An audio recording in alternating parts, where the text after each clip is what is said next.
personal matters and will be acted upon by the board by one roll call motion. A member of the board, staff, or public may request an item be pulled and considered separately. Anything to be pulled?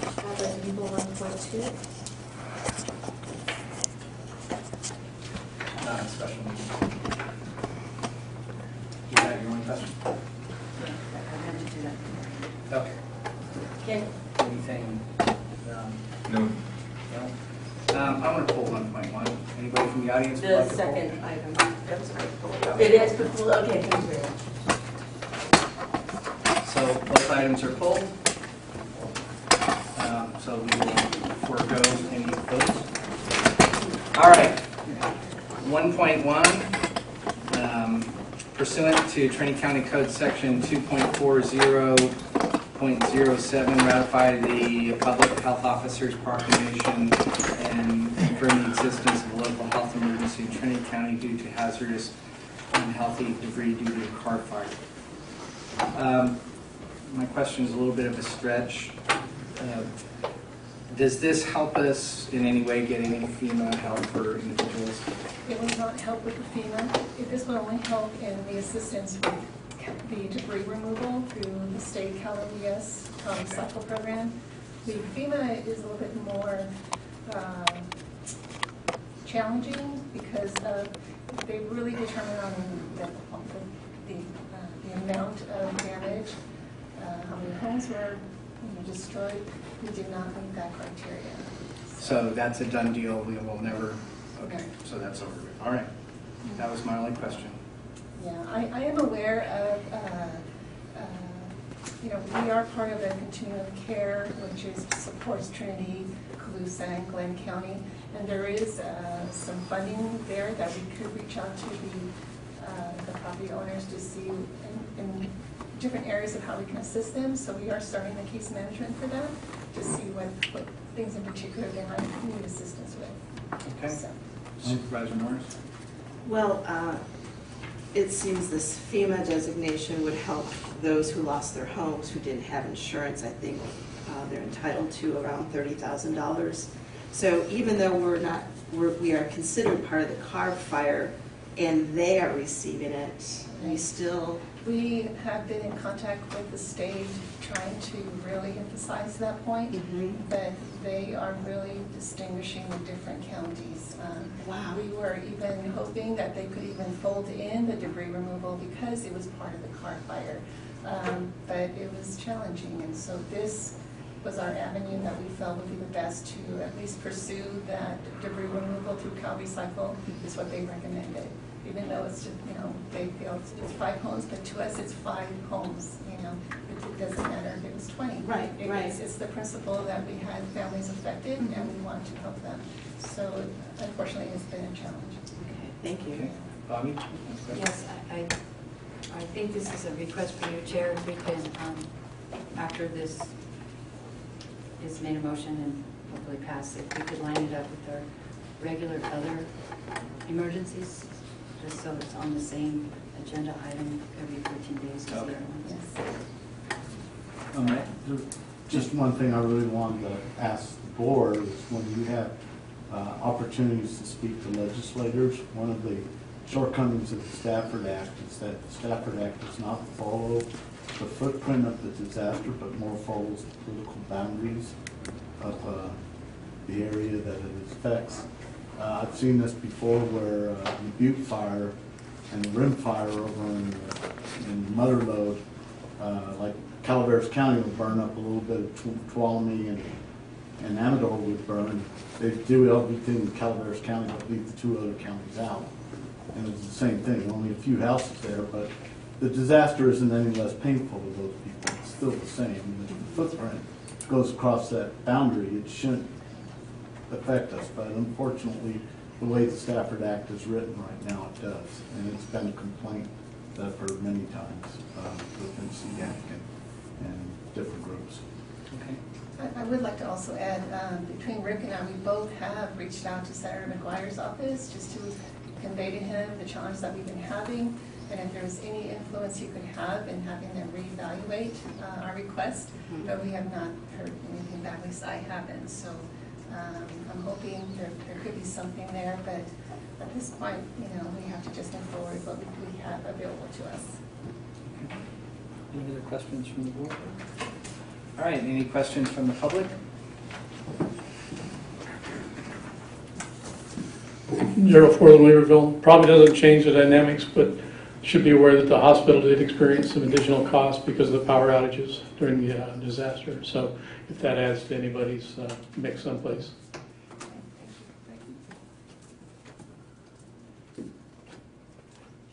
Diane Richards from Hayfork. One of the things I'd like to see is some type of resolution or statement or communication with the legislature on the impact that the smoke has. It's far greater compared to car pollution, for instance, or even our power plants. This is many, many times worse than any other pollution that we experience, including, especially when it burns down housing. That's a very toxic. And so I'd like us to address that, because that also goes to show how important reducing our fuel loads and getting a handle on these fires in prevention.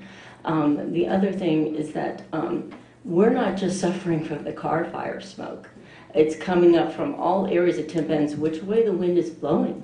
I mean, right now the Mendocino complex in Hayfork, I mean, we're breathing that depending on which way the wind is blowing. So we're not just under the car fire. That's not just what this smoke is. Hertz fire, you name it, it depends where the wind's blowing. So it's not just the car fire. Thank you. All right, with that, we'll bring it back to the board. Motion to approve 1.1 as presented. I'll second. Okay. All those in favor signify by saying aye. Aye. It's a roll call. The resolution. Okay. Supervisor Chadwick? Aye. Supervisor Finley? Yes. Supervisor Morris? Yes. Supervisor Hines? Aye. Supervisor Brooks? Aye. All right, on to item 1.2, approve an agreement with Ascent Environmental LLC to prepare the appropriate environmental document for cannabis cultivation and associated activities that occur in compliance with ordinance 315823 regulations, subject to routing and form 209,515 from the Cannabis Cultivation Fund. So Chair, I can let Rick go first and then my question. Is that I believe there's a change in the backup. Yeah, unfortunately, sometimes in notice, if you don't hit save enough times, your changes don't end up with you. In the departmental recommendations, you'll notice that the first paragraph doesn't match the second paragraph. What I was asking for was the board today to take action to approve the contract up to $209,515. And that what I was trying to state was that the board was that the staff would initiate the first phase, which was $70,855 until such time that the environmental document was determined, and then they wanted to roll into the next phase. So we were asking for full approval, but I was advising you that I'd be working on it as a two-phase project, and I'd advise you in board reports at the time it comes that we would go from one to the other. that leads into my question? Okay, go ahead. I'm glad you broke it out in phase 1 and phase 2, Rick. So will the board get a report after phase 1 is completed? Yes, we will have the initial study, and I'll pass that initial study on to the board. It's a couple pages that shows the considerations that it gave to each one, and it'll identify the ones that were. If we go to mitigating neg deck, it'll show everything was we were going to be able to do it to less than significant. If it's more than significant, then it'll be an environmental document. So with that, I have a couple I didn't see in the backup. I know they talk about tiering, which Yes. they can look at with the work we have done so far in tiering to the state PEIR. The other item I want them to put into their equation that I don't see, unless I missed it, missing is the, in the PEIR they talk about the addendum process. And that needs to be figured in the evaluation on how much work they need to do in addition to the tiering.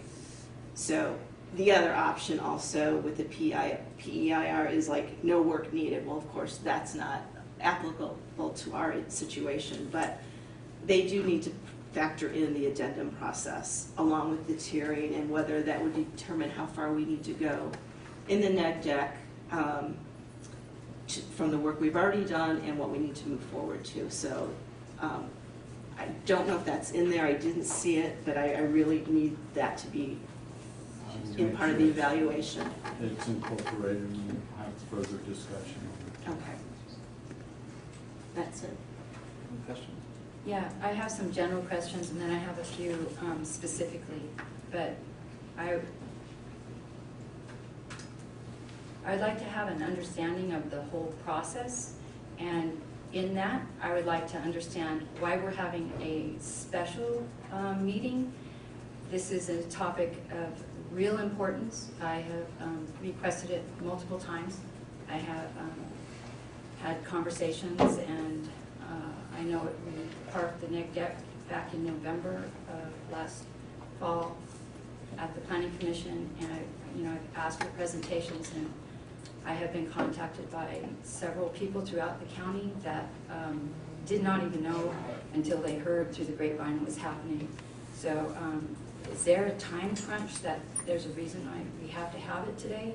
And what the whole process is, what does it mean for the county to have a CEQA compared to the cultivators? Is there a difference? So I think we need a full understanding of that. Okay, I'm going to give you a very much abbreviated version of it, but I'm going to give it to you as kind of the way I see it. In CEQA and NEPA, we have the national environmental document, but that doesn't apply to projects unless they're national level. Like if you're building a state highway with federal dollars, that's when NEPA comes in. So we hear those terms both commonly, but in this case, this is a California only issue, so it's only CEQA that we're concerned about, which is the California Environmental Quality Act. In that, when you have when you start out, you look at something and there's 18 or 19 things that you have to check off your list as to what the impacts are of those particular issues. And either they're not an issue at all, or they're a little bit of an issue, or they're issues that are significant but mitigated back to not being significant, or they're significant and cannot be mitigated. If you go through the checklist and everything can be mitigated back to not significant or non-impact, then you can write or prepare what's called a mitigated negative deck. It's important to know that all the studies and all that go into the first phase, or you try to have everything in the first phase to answer all your environmental questions. But in the second phase, it's just preparing the right document. If it says that your impacts are more than significant, then you have to go through what's called the EIR process, and you have to identify overriding consideration for what is happening on that particular project, essentially saying that, yes, we know that that's a problem, but this is why we believe that it's acceptable and this is how it's going to be dealt with and possible mitigations that we might have. So really what you're doing is you're doing all the assessments and everything in phase one, and then phase two, it's the public process, whether you go through an abbreviated process or a much longer, more in-depth process. Now, in that much more long, in-depth process, other things could be identified that might need to be studied, and that'd be dealt with accordingly during that time. But this is where we at least get the ball rolling to do the initial assessment, and then do the assessment for each one of those.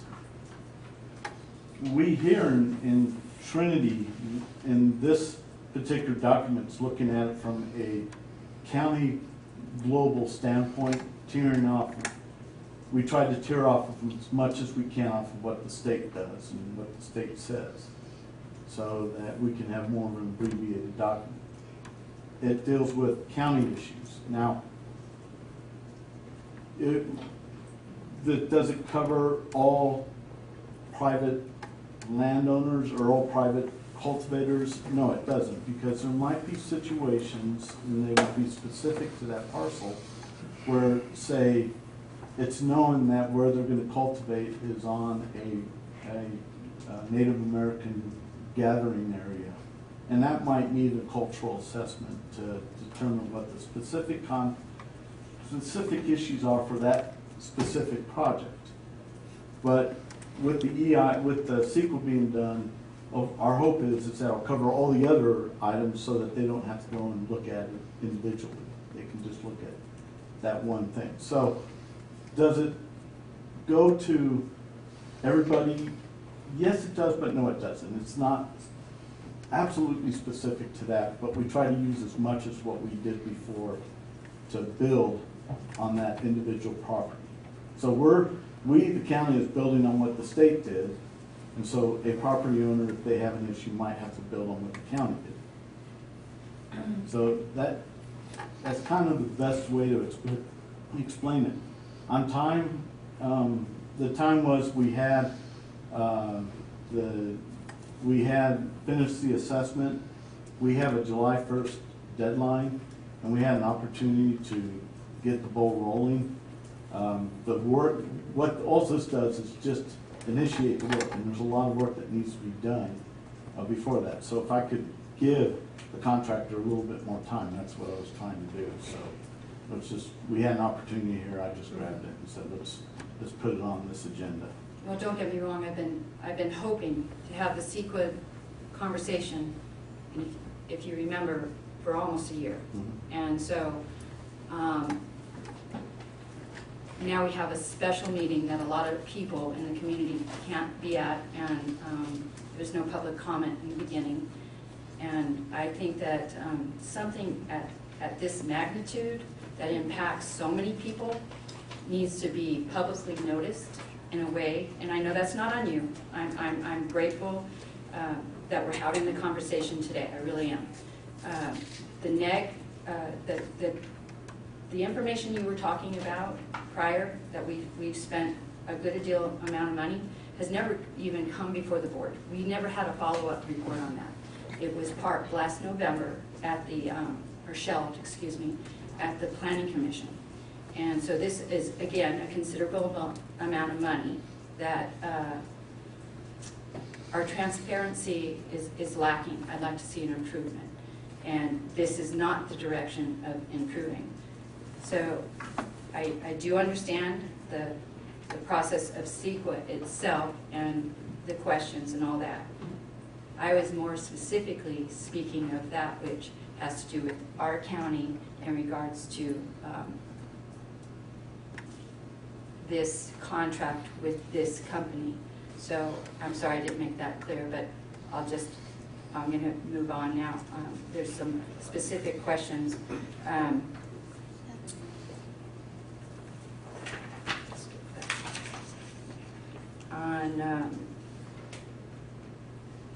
Sometimes the word or the phrase, therefore the county, is used in multiple different ways. So I would like a clear understanding, and I could go over this with you, not now, but it's used as the people of the county, and then sometimes in an administrative way.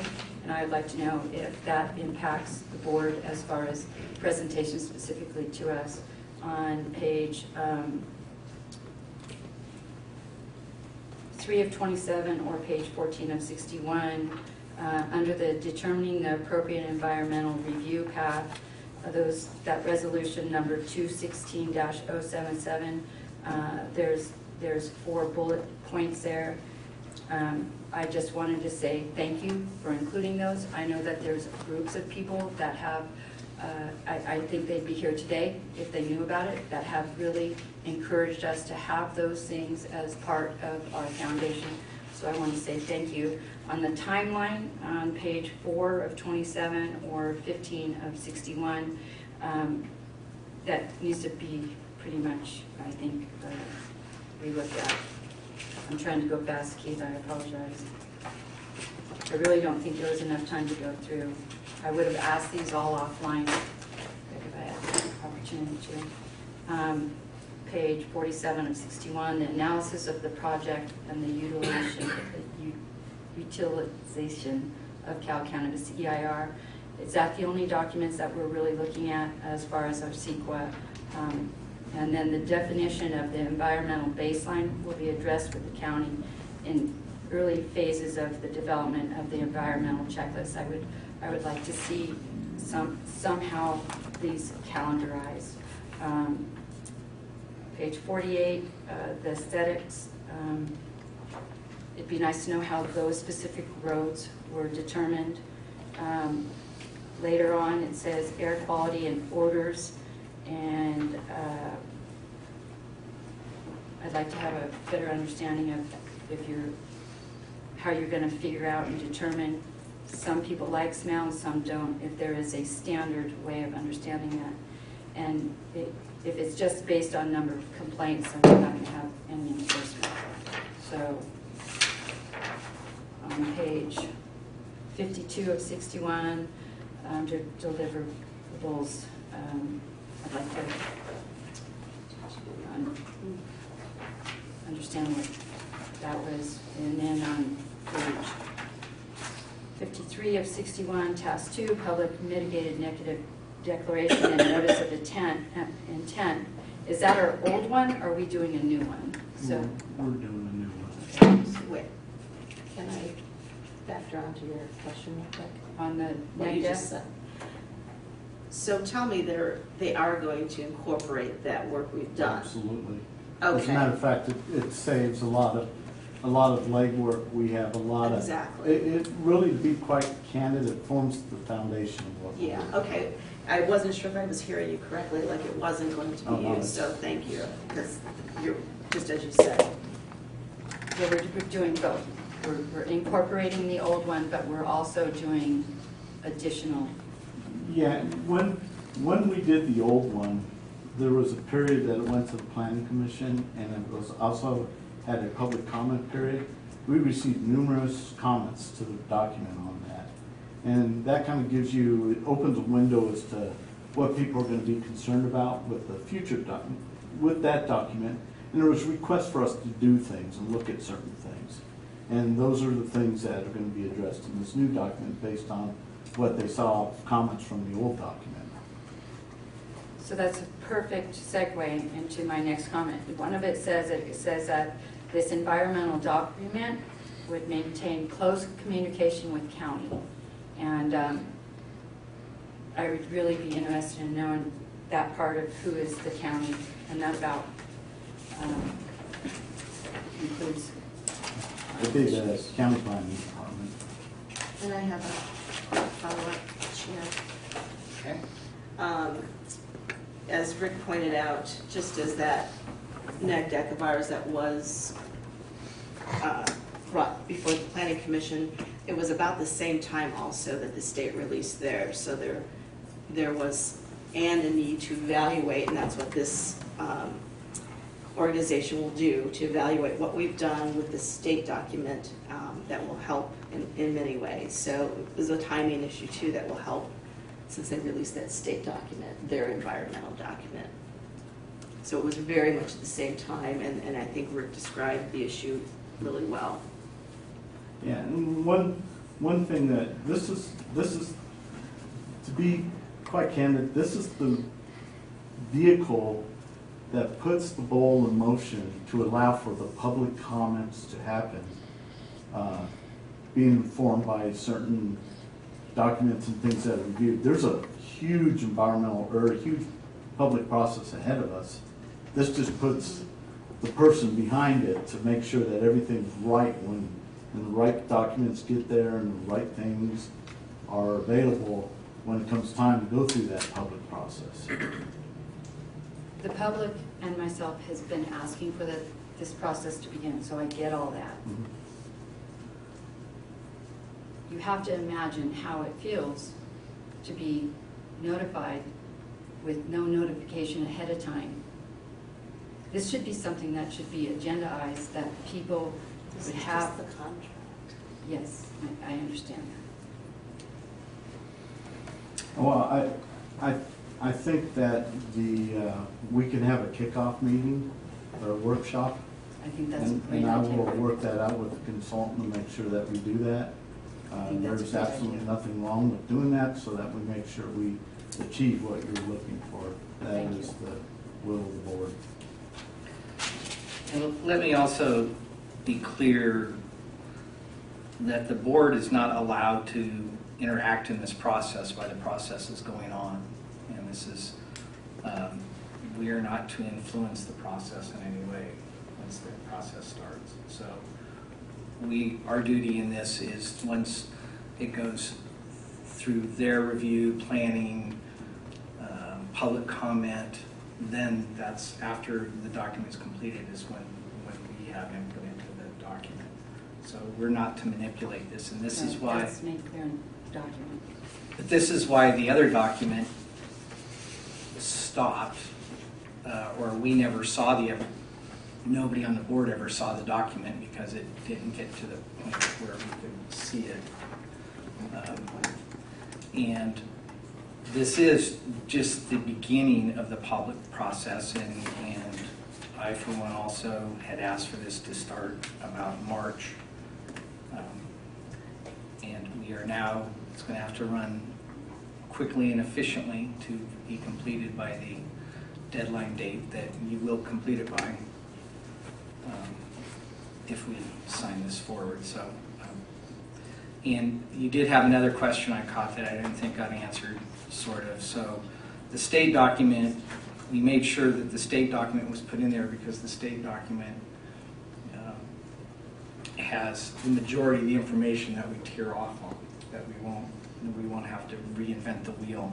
But other information such as our previous neg deck work and other things are also available then to gather information from. So with that, I'll open up to the public for any comment.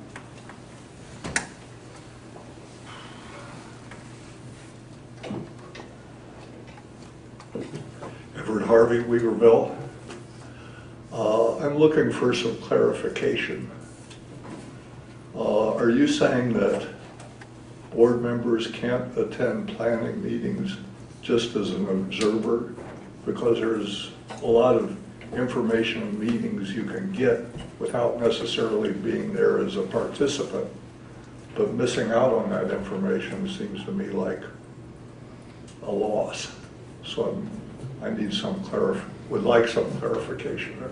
Thanks. Do we have Margaret on the line?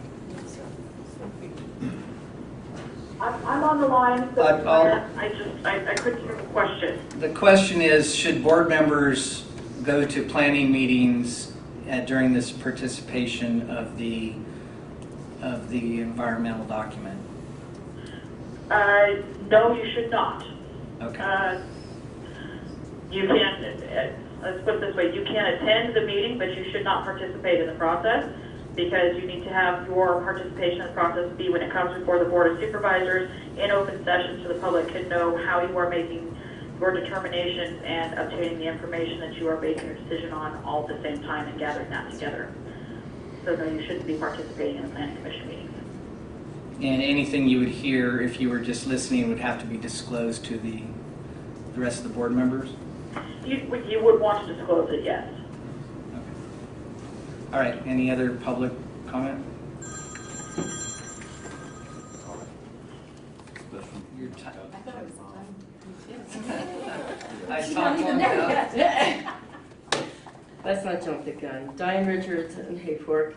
I kind of think that maybe the county administrative officer and maybe county council needs a refresher course on the Brown Act, because I think this was posted less than 24 hours ago.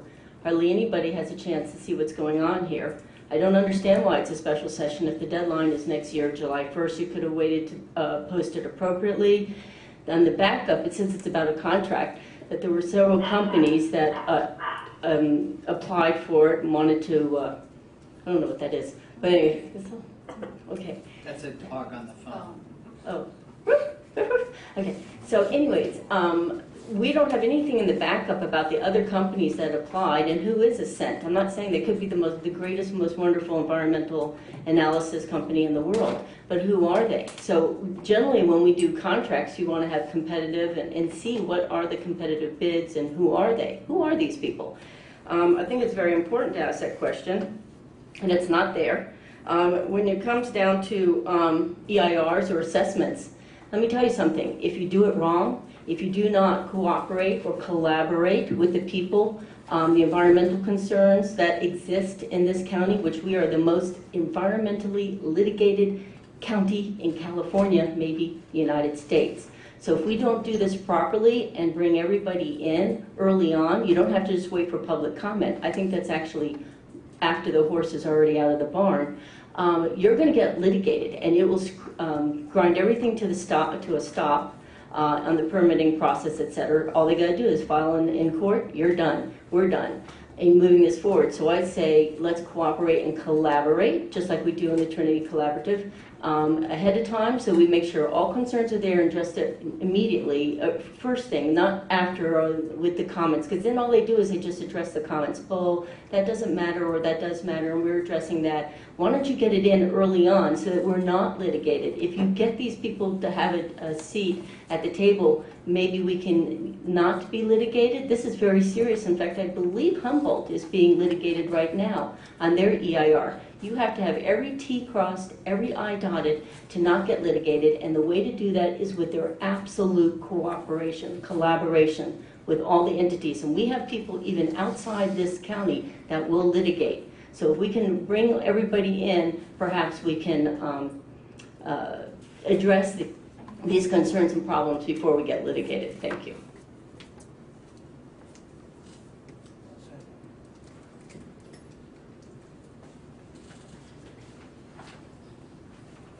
Good afternoon. Dwayne Little, Department of Fish and Wildlife Watershed Enforcement Team. I applaud the board for embracing the CEQA issue. It's long overdue, but I'm glad that you're finally embracing it. The success of your program boils down to what I feel is three basic items: messaging, process, which you've already addressed to some extent, and enforcement. Last year, I believe you successfully licensed 360 approximately gross. This year, I believe you're at roughly 250. And I think you have another 50 or 100 applications in process. I know there's a lot of finger pointing about why you don't have more licenses, but ultimately, the messaging needs to get out that this is what we're trying to achieve. And really, I think there's been some real serious mixed messages in the past. I've addressed, at their request, certain board members about the title of their program last year. Spoke to them at length for about 2 hours about the commercial cannabis license that you were issuing during a medical-only period. Last year, the message was, reported in the local newspaper, that Trinity County far exceeds Humboldt County in licensing and success. Yet, even though Humboldt County is being sued at this time for the EIR, they find themselves with well over 1,000 licensees. They are embracing law enforcement, and they're promoting more licensing. So messaging is key. Another key is the process. If you don't stick to your process, if you don't support those that engage your process or enforce your process, then you will find your program a failure. Key of that is the CEQA document. Key of that is the conditional use permit. You don't have a grading ordinance. All of these things are going to trigger significant issues with CEQA. And lastly, I mentioned embracing law enforcement. I don't even want to get into the litany of issues locally with law enforcement. I've been subject to demonizing locally. My team has, local law enforcement. But if you don't embrace law enforcement, your program, your enrollment numbers, your licensing will continue to dwindle. January 1st, the state license will go permanent. You will be required to have CEQA. your program, your CEQA program or document won't be completed until July of 2019. Please, I encourage you to totally embrace the CEQA process. Thank you.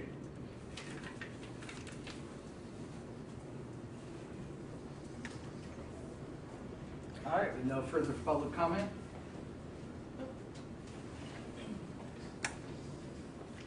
Hi, Marie Peterson, Hayfork. As we all know, we do need to have a bulletproof CEQA document. The major concern that I've had throughout this process is a lack of transparency from the board and the county. Even right now, the request for proposals was never discussed publicly, was never made available to the public here. We do not have any access to the information about the other applicants or the proposed budgets for those applicants, or that the applicants gave. This lack of transparency has left a diverse community of stakeholders feeling very fatigued in the ability to have valid input in a successful process that is protective of the environment, the farming community, and the larger community. At this point, I feel strongly that we need to have a Trinity County Cannabis Advisory Committee, a collaborative group that includes all the organizations and agencies and other stakeholders from the community and gives them a voice, without which I don't think CEQA will adequately, the CEQA document will not be able to adequately address our concerns. And also Ascent, or whatever consulting firm is chosen to do this work, will not have access to super important information that the community already has. We have a really strong partnership of local and regional organizations and people who've worked really hard together for years looking at these problems. For example, in 2014, many of you may not know, there's already been ag impact studies looking at water use in the community, looking at water mapping cannabis farms, looking at the water use from those cannabis farms by watershed, by 12 watersheds. We did a 3-year fisheries restoration grant program study that looked at stream temperature, stream flow data. There's massive amounts of data available at our fingertips. We have Kelly Sheen, who's worked on the county's data for decades. I don't know how long he's been there, but he knows the county in a way that nobody else does. We have people that really, really care about these issues for lots of different reasons, but overall, we all want our county to be healthy. We want to have a successful program generally. We've been now waiting for the last year since the first document came out that was grossly inadequate. There were about 5 references that could have been used in footnotes, and not a whole lot of information in there. Definitely wouldn't stand up in court. Now we've been waiting for a year for something to happen. There's a timeline that was given on page 4 of 27, which we are already a month behind on, and using that timeline, assuming that we have a I'll give you another minute. Okay, assuming that we have the contracted work started within 2 days of now, and not accounting for holidays or missed deadlines, we would likely have a certified document on June 4th, which is, I mean, that's also a big concern of mine, that this is like a very short amount of time, a lot of data that we need, and we really have to get this right, which means a lot of upfront input from all the different stakeholders now. We need transparency, and we need the community to have a voice. We need law enforcement to have a voice. We need all the different groups. And I think it's also really important to make sure that the firm that's selected will address very specific impacts, accounting for the cumulative impacts of 15 1-acre plots and another 515 up to 10,000 square feet areas. But then we also have that extra 100% cultivation area for the immature plants that needs to be taken into consideration. So I think that we really need to invest a lot of time up front, even if it's long, a couple big long meetings, whatever. We need to invest the time up front to make sure that this is successful, because we all want it to be successful.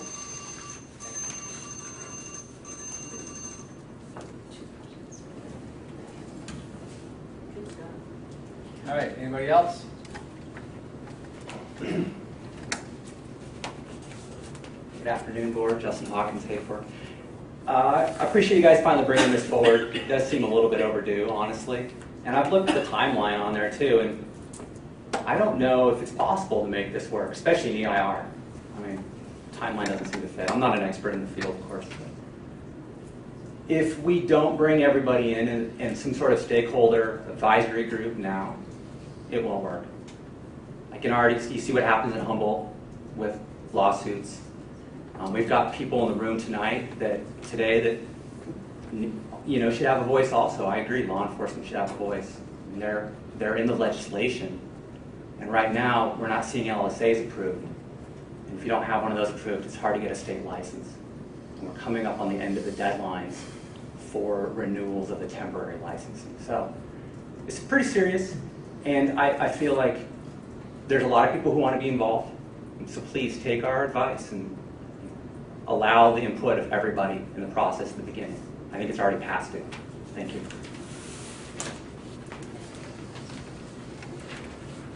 Okay, with that, we'll bring it back to the board. Ms. Morris, you have questions? I have a couple of questions and comments from the couple of speakers. Certainly, there's been a lot of different work and studies done in the area, so I'm hoping the organization will reach out to our community members on the studies that have been done on a lot of these topics. And of course, a grading ordinance is not lost on us. I know it's on your plate, so I wanted to make sure Lieutenant Little knew that it's not lost on us, that the grading ordinance is on our checklist. Lastly, I just want to make sure that, again, the addendum process is really important. So if I can, I'm ready to make a motion. Is there any other questions? I have a couple questions. Who is this sent? Thank you. It is the, it's a environmental firm that is experienced in environmental documents specific for some of the counties in the cannabis program. Was any other company contacted? Was this put out? Yes, this was this. I mean, this is a very broad process that when we put it out, it's very public. We've put it out for, I believe it was 5 weeks, and we advertised in a few spaces, and it's available for anybody to pull and read. The proposal, which was included with this. And then what we do is you have a deadline date where they have to submit a proposal. We had 4 proposals that were submitted, and they were based on the evaluation as outlined in I saw it earlier. So they were chosen out of 4 people. Yeah, page 8 of 27, there's a selection process and criteria that we went through. And we have very extensive notes and stuff, but also keep in mind it's a competitive process when No, I'm totally okay. I just want to get to the more important questions. Were they not given the due dates that this was due by? they were given the due dates. So why are we behind? Put a fire in the middle of it would probably be the best, be the most candid about it. So we're behind in our giving them documentation, or they're behind in doing their job? Because I don't know where Ascent actually is located. Are they in Reading, or where are they at? Sacramento. Sacramento. Okay, so how did the fire affect them? Well, it didn't affect them, it affected staff. Okay, that's what I'm saying. So it's our inability to get them the documentation that's needed to stay on par here to make this happen correctly in a timely fashion? Because the reason what I'm getting at here is we have a lot of money in a cannabis budget, and we're not getting things accomplished in an efficient or timely manner. These are very serious states that we have. Mr. Lieutenant Little here came in here, and he actually said something that caught me totally off guard. He knew more about the numbers of where our county's going in our cannabis program than I do. He's talked about turnovers. When he's talking to those numbers, what he's really discussing is turnover and a complete failure of our program. And when he's comparing us to Humboldt, and I like to think Humboldt's the one failing, I don't like it when he comes in here and actually pulls out numbers and explains to me that really the people that started this, that all went into this with me in the beginning, are all dropping out, are over this, and all you're getting is a repetitive turnaround of a bunch of other people that are just hiding in this, and they're really not going to be in this. That's the truth. Okay, he knows it, I know it, and that's the reality. So what we're trying to do here is get an efficient program together, done on a timely fashion, so we can actually get the real people that are trying to get in this and do it and make it. Mr. Mines, what we're trying to do here specifically, and well, that's why I'm I get asking questions. Because I get your long term, but this is to bring, the question at hand today is to bring on an environmental assessment firm to get our CEQA in order. So it's to bring the same firm to continue it, and I'm wondering if they're going to be able to hit the dates. Because we're getting into dates here now, and should we be maybe bringing in some more help? They're not under contract yet. I have to point that out. They have no involvement with the county until we are actually under contract. So right now we don't have anybody doing this. That's what this is for. Johnny, come make you fix it? It's just about the date. I'm just more concerned about these dates because we actually came here today. And the reason we came here today was because of a date that everybody thought we had to come here because there was some sort of other license that had to be today, some self-transport, or there were dates or some dates, and everybody seemed to do it. But I think there's some probably pretty important dates. We should probably really write those down and start trying to make sure we hit those important dates on really important items and not get sidetracked into like self-transport and things that aren't really the most, I mean, they're important, but I don't see how dates are making. Again, Mr. Mines, I'm not sure where we're going. We are here today and having a meeting because we had to pass a hazardous debris plan. Mr. Tippett is trying to get some more county business done in a timely manner. And so we added this on. So I'm not aware of any other outside influences besides that. So the question is, do we have enough information to award a contract to Ascent, or is the board wishes to go back and have them rebid it, do something different, get more information for this board? And I would say that this is a timely enough matter. If that is the wish of the board, then we should get that and then schedule another special meeting to try to get this through. I have a quick question to staff. So I assume, and I think this is what maybe Supervisor Mines is talking about, are these July dates? Those are going to get updated when you... No, the July dates that were in there are specific to the RFP. Oh, you're right. So it's no. What day you get the RFP back to us, what day we got it out. Right, so I don't know, are those the dates you're referring to? No, I'm listening to Mr. Little tell me January 1st is the date. January 1st is the date, which is the date The that state is that you need to have it done. So all of these people like Justin can then turn around and apply to the state for his permanent license, and he can't do that. His temporary, and I do know this much about the system because I'm involved, I have temporary licenses. They run out. You can't keep renewing them. All of a sudden you're done. It's over. Supervisor Mines, I will say, I just learned yesterday that that temporary license may have to get extended at the state level. We don't have confirmation, but that's a new development, so. That's an if, though. Right, Dates I that are understand. solid. That's what I'm worried about. We have a July 1st solid date right now. So what we're saying is to all of our license holders that there's a good chance if you don't go do your own CEQA right now and do it quickly, you're not in business as of January 1st legally in the state of California. And that's kind of the way I know the system works. I've been going through this as it goes because I have a business in Marin shut down based on these kind of same situations. And so I know that I have to shut down and I'm out of business. So I'm just concerned for all of the stakeholders and everyone that has put their money in, including Mr. Barker, who came up here and talked about this, understanding I have the actual enforcement officer for the state here telling me about these dates. I'm just trying to make sure that we understand what we're doing here. And we do, and that's what I'm trying to. Okay, I know you're speeding it up and we're trying to get it done. I just want to make sure these are dates I wasn't even aware of that now I'm very concerned. And now I'm in a position of, you know. Can we call for the motion? Sure, go ahead. No, we have one more question. I was just going to ask you, sir, if you call for the motion. Okay, I am. I'm like to move to approve this agreement, authorizing up to $209,000 versus completing phase 1. I also want it in the motion to include for them to evaluate the addendum process with the state PEIR. I'll second. Okay, this is just an agreement, so all those in favor signify by saying aye. Aye. Aye. Opposed, same sign.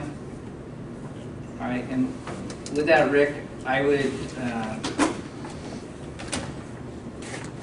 direct you to put in information at the next planning commission meeting. It's probably as good as any spot, but if you have a better plan to get this information, explain to the people the process, how it will work when the public gets input. And I did commit to having a workshop also, so we'll try to set something up. And time is the essence, and we do need to move this along as fast as possible. All right. With that, we're adjourned at 12:52.